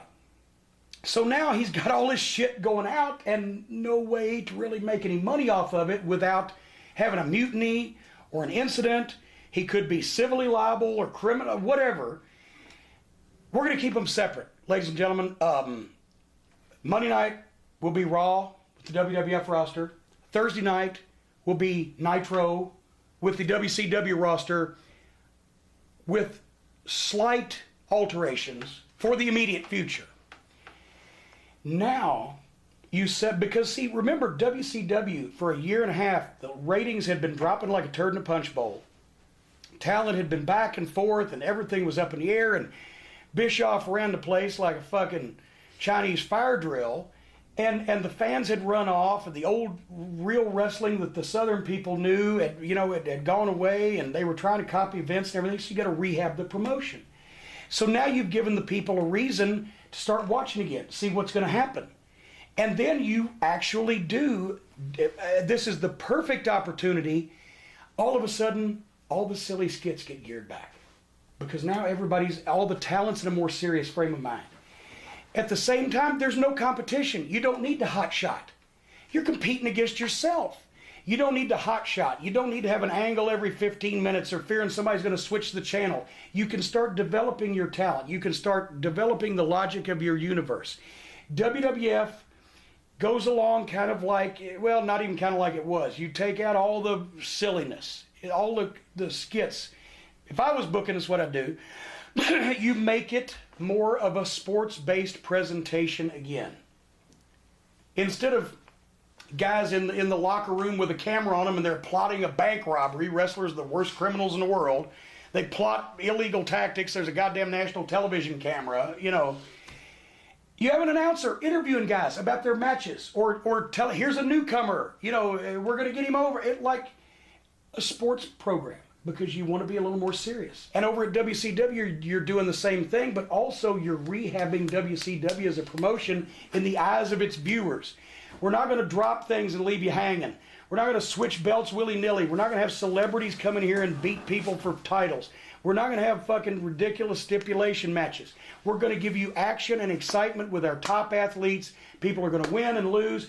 And also, all the WCW wrestlers are coming out and saying, we are going to make sure this is the highest rated wrestling program on the air, that it's the most exciting wrestling program on the air, because if we can't kick their asses in the ring, we're going to kick them in the ratings. We're going to have more people watching our show than watching their show. WWF guys are saying the same thing. Fuck these fucking local yokel minor leaguers. We're still the WWF. We're the industry leader. We're going to gear it up a notch. Everybody's serious. Everybody's on their game. And you have two separate wrestling promotions, both doing the best they can to get a little credibility, to bring excitement, to get their talent positioned, to get everything that they need in order to move forward, so both programs prosper, both promotions hopefully, theoretically, succeed individually.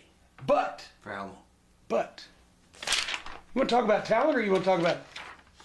No, keep going. Where are you going? How long are you going to keep it separate? Okay, well, see, now also, if each promotion has a monthly pay-per-view, well, then you're competing against yourself again, because you're expecting people to pay $30 or $40 twice a month to see shit that you own, so you're diluting your pie, or whatever.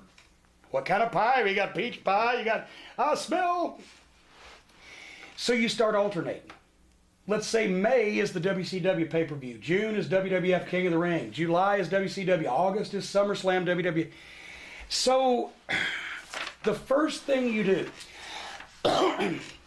now, bear in mind, I'm sorry, I tell a lie.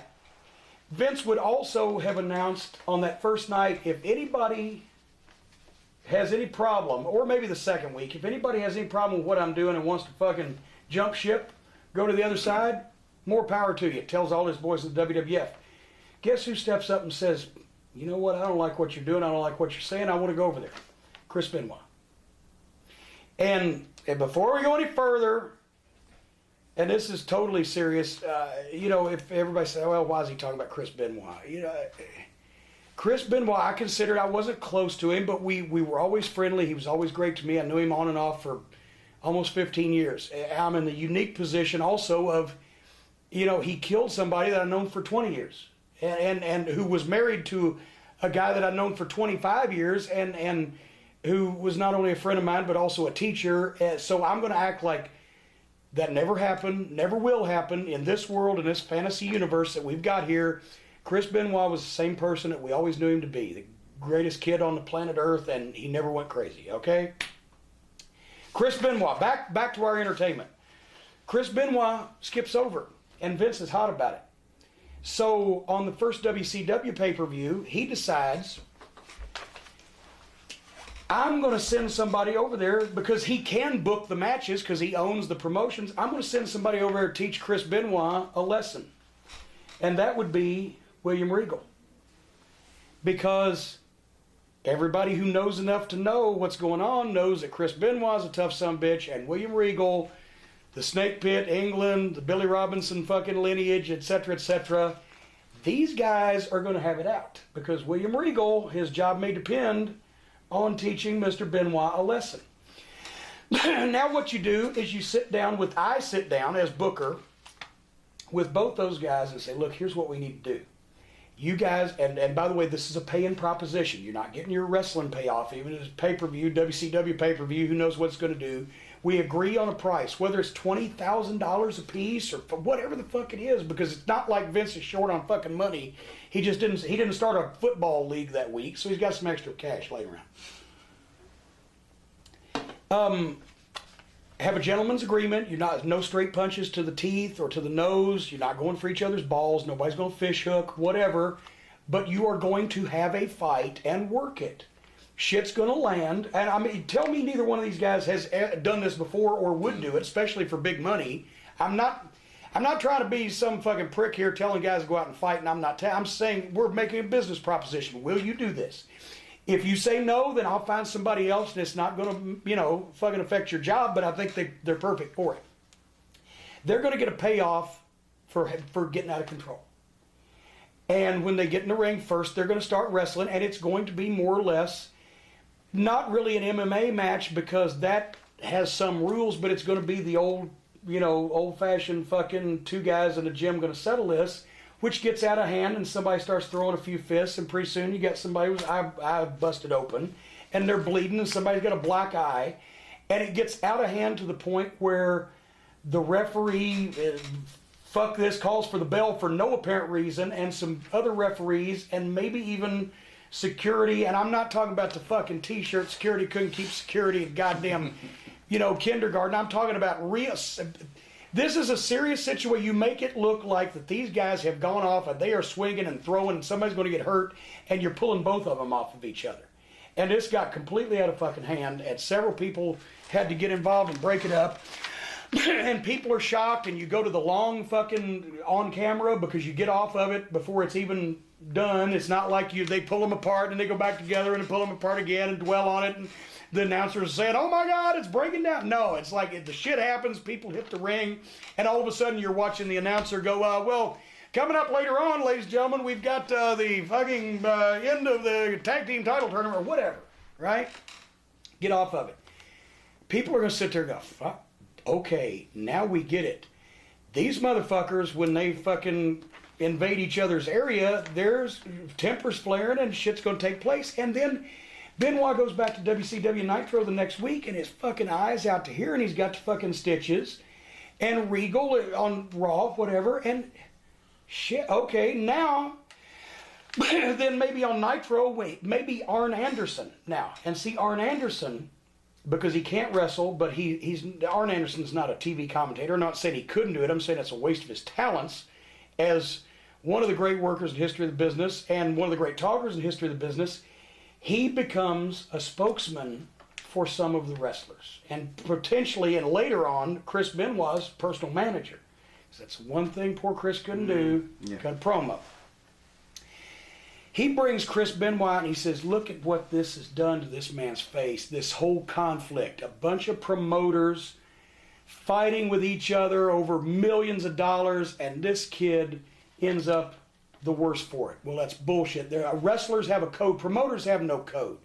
Promoters would stab their mothers in the back and have them arrested for carrying a concealed weapon. But wrestlers have a code, a professional code. You might not like the guy you're in the ring with, but you know he's got a family to feed, he's got bills to pay, and you don't injure him, you don't hurt him to where he can't work and he can't do that. And as far as we're concerned, their side broke the code, right? And we've established that. And we're not swearing revenge because there is no rematch. Well, are we going to book them again if they just had a fucking shoot? No, because it's real. So Arn explains the wrestler's code. Regal, their side broke it. But on Raw, Vince has demanded that Eric Bischoff, the general manager of WCW, and Ric Flair, who has now, over the past several weeks, come out as sort of the leader of the WCW union of wrestlers, because they now don't trust Bischoff, and they won't deal with Bischoff unless they've got Flair there to speak for he demands their presence on Raw to discuss this outrageous conduct of their WCW athlete Chris Benoit and trying to injure purposely, and of course it was the other way around.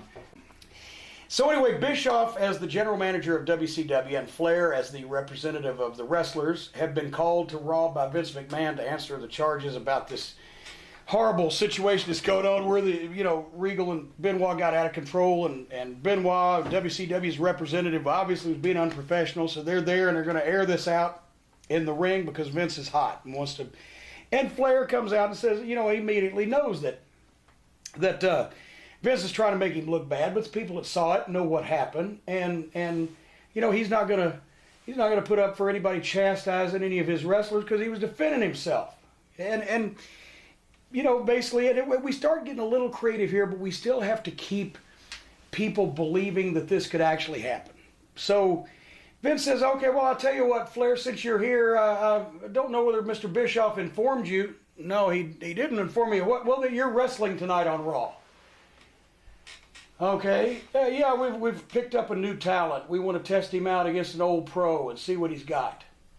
Because the timing of this is just about right. I can't remember if this guy was signed then or if he came in maybe a couple months later to OVW. But the point is, I believe he was in OVW at the time, so he would have been able to be pulled to Raw. So anyway, he tells Flair. Flair says, well, I didn't bring my gear. It doesn't matter. Find some tennis shoes, some sweatpants. It doesn't matter. Because by the time I get finished with your career, that's all you're going to be able to afford anyway, Rick.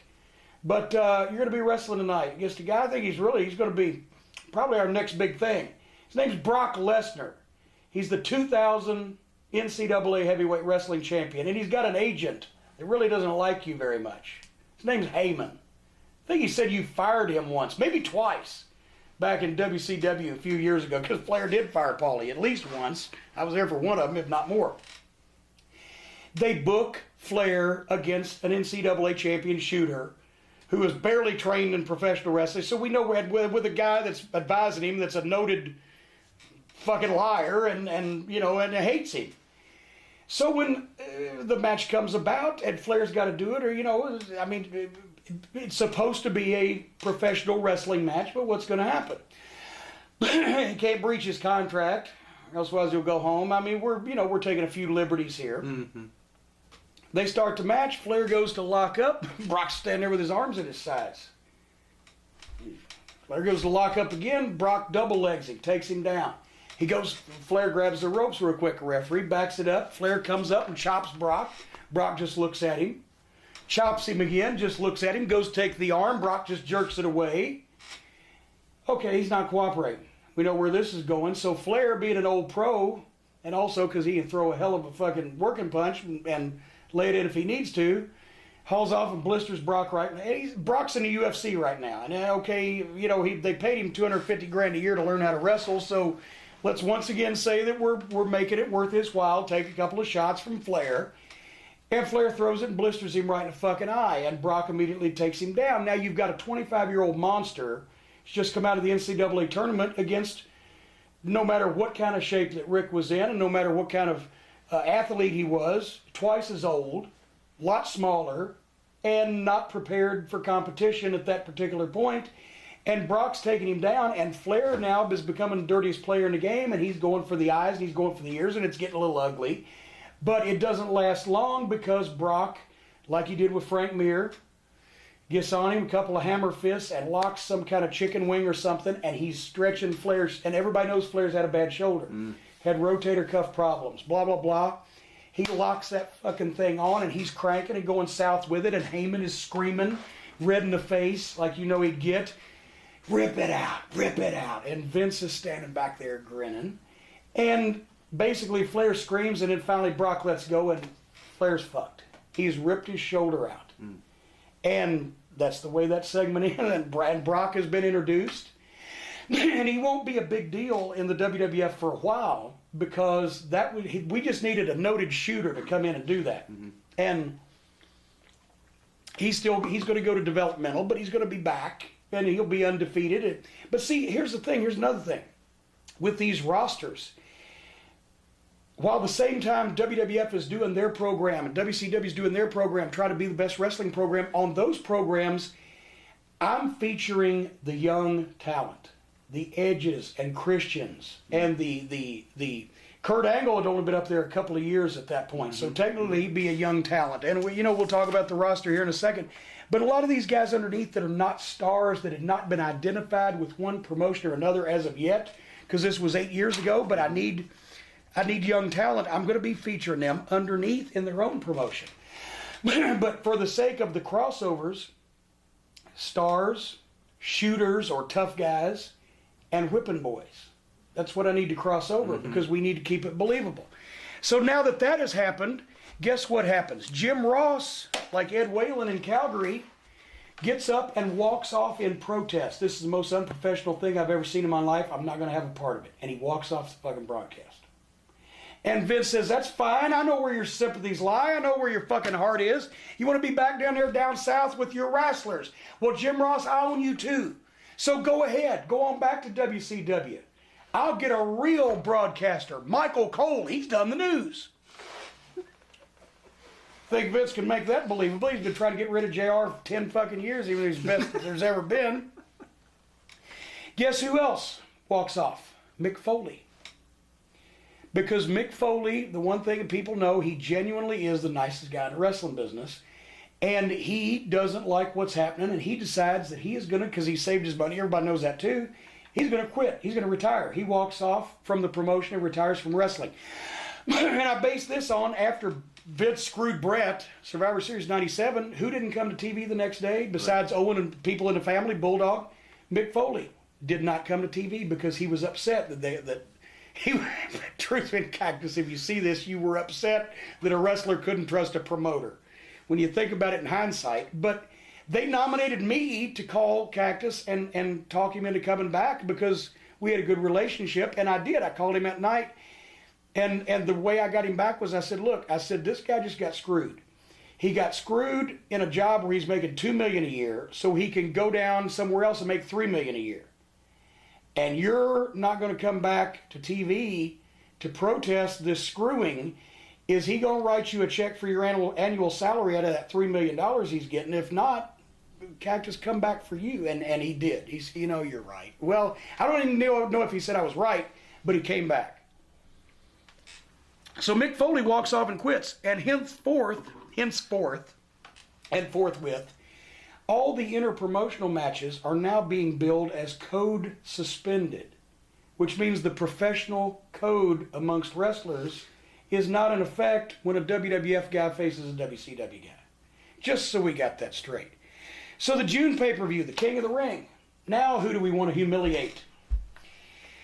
Vince has decided, you know what, there's an old war horse that has fucked me around. He no-showed me Survivor Series 93. He was supposed to be one of the knights. He went home to nurse a sick horse. He no-showed me a couple. Terry Funk is on that WCW roster. So I'm going to give Terry Funk a championship match on King of the Ring against Kane, the Intercontinental Champion. If Kane wasn't the Intercontinental Champion, he put it on him the previous Monday night because we just want Terry Funk in there with this giant, unforgiving, ugly monster so he can go whip up on the old cowboy. Well, Funk, being the veteran that he is, Kane gets in there once again. There's a lack of cooperation, and sometimes these are short because sometimes a shoot is a stinky match in a lot of cases. When people aren't cooperating, it's not a good match. But they're kind of working with each other, you can tell, but Kane is just blistering him. And you can see welts coming up on Terry, and he's really fucking pounding him, and Terry's fighting back. He ain't giving him any opposition. So Terry, being the old veteran, he had two things thought of. One is a way to get out of fucking the building when he does what he's thinking of, and secondly is the way to fucking make sure that he can't be fucking let go or fired or whatever, at least in storyline. We'll try to suspend the disbelief. As Kane is beating the piss out of him and bends over to pick him up to beat him up some more, Terry small packages him and cinches up long enough to get a fucking 3 count from the referee. He's going, oh, fuck. He fucking double crosses him and wins the Intercontinental title and immediately rolls out of the ring, grabs the belt, and out of the crowd comes the Harris boys, Ron and Don Harris. And they grab Terry and they run out the side fucking door. and Kane's up looking like fucking Wendy Richter when Moolah cinched up on her. And Terry Funk has now captured the WWF Intercontinental Championship, and Vince is having a fucking epileptic fit. So, god damn it, July, WCW pay-per-view. Well, guess who Vince decides to send to take care of this shit? Guy that ain't gonna get double-crossed, Kurt Angle. Okay, beat an Olympic champion, motherfucker. Kurt comes out and says, basically, Vince McMahon has sent me here to issue an open challenge. Any badass motherfucker in that locker room that wants to come get in the ring with me, stick your head up your ass. I'll put a sandwich on your back and starve you to death. I'm an Olympic gold medalist, and that was only 3 years ago, and that ain't no bullshit, and I'm here to fucking stretch somebody from asshole to appetite. Guess who steps up? Rick Steiner. Rick Steiner, the dog-faced gremlin. Great athlete in fucking college, amateur, wasn't an Olympic champion, wasn't even close, and we'll tell you that, but he's a bad motherfucker, and he's got hands like fucking paws, catcher's mitts. So Steiner accepts, but they have basically a fucking wrestling match, a stiff, strong style, much like that Kurt had with Samoa Joe. Strong style, but with no ropes and business. And Steiner gets pinned. He loses, but then Angle maybe spits on him or whatever. Steiner, motherfucker, as a man, Steiner slaps him. Well, then all of a sudden, who do I have down here? Guess who hits from the crowd, from the WWF side? Perry Saturn and Dean Malenko. And they get Rick Steiner down, and they're fucking football kicking him. And once again, we're taking some liberties, but had I seen Steiner hit himself harder than I'd want anybody to hit anybody else. So guess who fucking runs out? Scott Steiner, because it's a WCW pay-per-view. So, I mean, when they hit the ring, it's like Mark's hitting the ring, and the boy's got to come from the back, so they're getting some fucking kicks in. Scott Steiner comes down with a baseball bat or a board or whatever, and once again, now the WWF guys take off and run, and there's fucking cops chasing them or whatever. I'm glossing over a lot of this, but we make these incidents look, somewhat legitimate, and at the same time, there's a little, but still, it's a whole lot more real than what the fuck they're seeing with the fucking diva pillow fights. By the way, I'm making that a fucking firing offense as Booker for anybody to suggest a diva lingerie pillow fight match to me.